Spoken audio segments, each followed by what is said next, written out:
Hello and welcome back, Bujo Center listeners. I hope everyone is having a great day and is ready to get into it. Today, you're going to watch me create a bullet journaling weekly spread for February. There is a list of supplies on the screen in front of you. But the supplies I use in this spread are a ruler, stencils, a pencil, a couple of color-coordinated dual-tip markers, mild liner highlighters, and a red pen to go with all the different colors. Now let's get started with the ruler to get the basics down for the spread. I'm going to start by creating 7 rectangles for each day of the week. If you watch what I do, you will notice I leave a space. This space is for when I write in the days of the week. Once we get to that step, I will explain it a little more. But for now, you could either leave a space for the day like I have, or don't. This is only a design choice.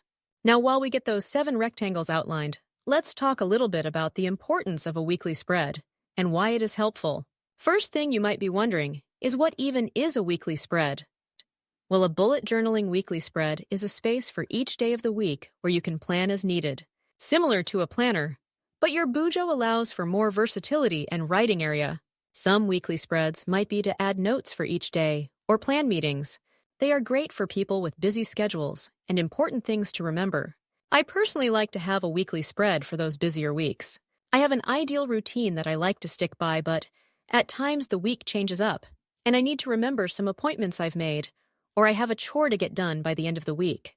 A weekly spread keeps me organized and aware of what I need to get done, instead of forgetting about it as soon as I get too busy to remember. As you can see here, I have made a small mistake. No need to worry about that, because we are going to find a way to fix or incorporate it. Bujo is not meant to be perfect.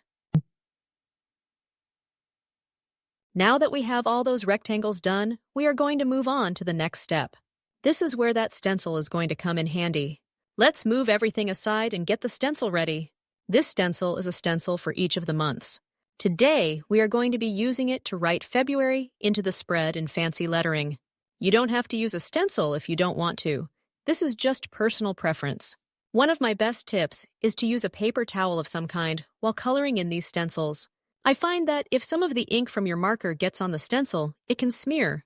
So to prevent the smearing, I wipe the stencil after coloring it in so that when I pull it up, everything has nice, clean lines. Just a little helpful tip. Now let's get to filling in that stencil and getting the month of February on the spread. And then I'm going to use that paper towel, just as I said before, to clean up the stencil before pulling it up to reveal the word February.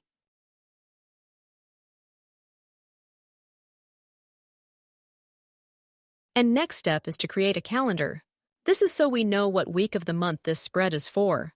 I start by writing in the numbers with a pencil because this part can be easy to mess up, and the pencil ensures everything is in the right place.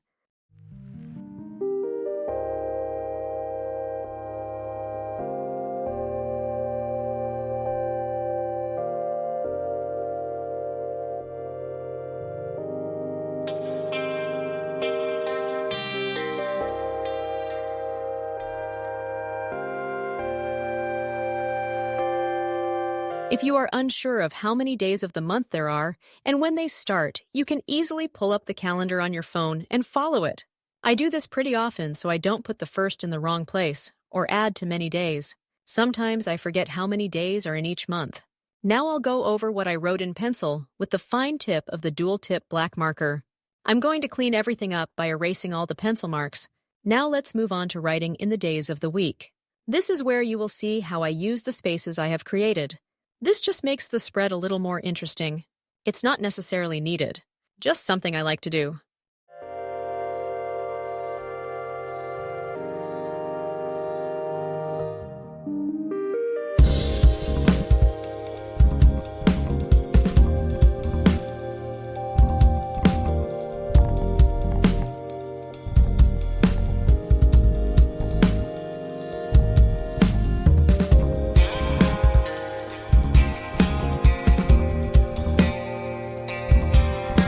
Now that I have all the days of the week written in, I can show you what I do with the rest of the space I left.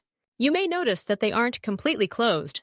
This is where I will take the ruler and close in the lines of the rectangle, a little more, leaving the day of the week by itself. Again, this is just a design choice.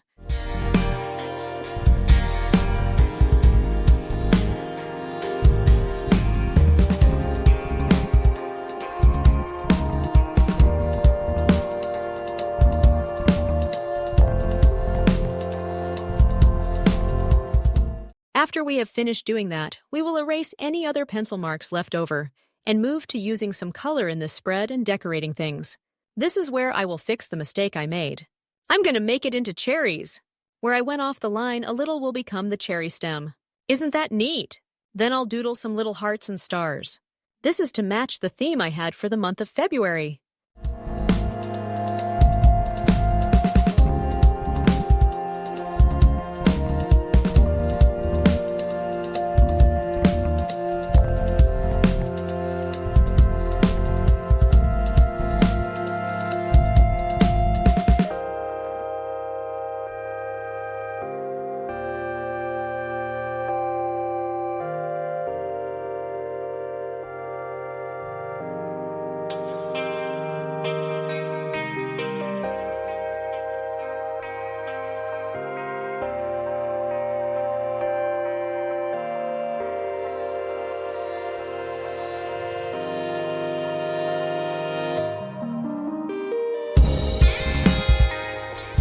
Now that we've doodled a little and made things cute, I'm going to make it even cuter with some color. How does that sound? I think it's great.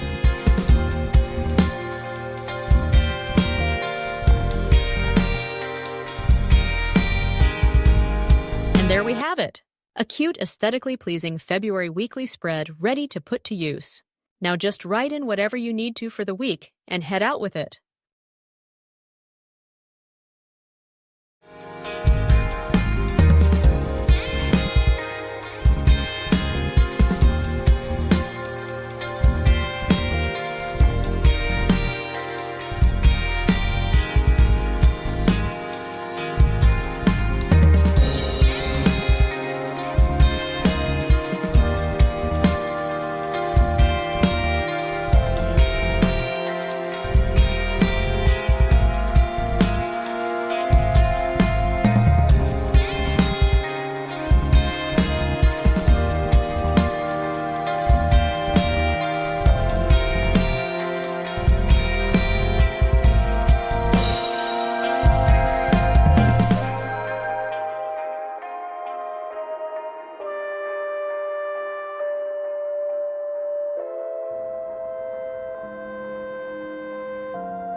Thank you guys for watching.